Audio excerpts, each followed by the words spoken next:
हसीनों से, भगवान बचाए तीनों से, पुलिस वकील हसीनों से।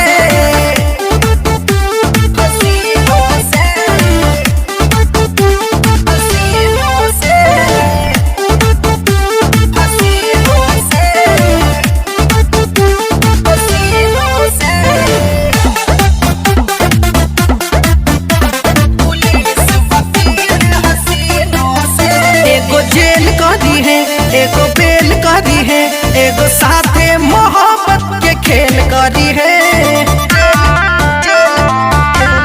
सुन, एगो जेल करी है, एगो बेल करी है, एगो साथे मोहब्बत के खेल करी है। एकरा चक्कर में चक्कर में हम पिसाता निकल महीनों से तब भगवान बचाए तीनों से, पुलिस वकील हसीनों से, भगवान बचाए तीनों से, पुलिस वकील हसीनों से।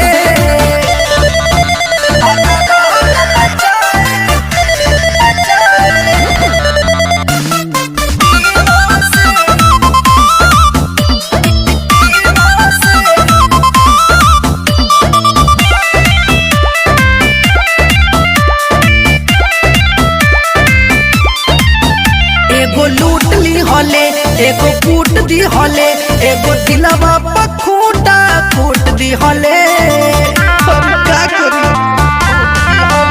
एगो लूट ली होले, एगो कूट दी होले, एगो दिलवा पर खूंटा फूट दी होले।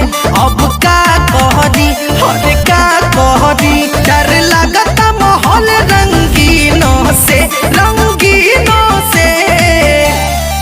तब भगवान बचाए तीनों से, पुलिस वकील हसीनों से, भगवान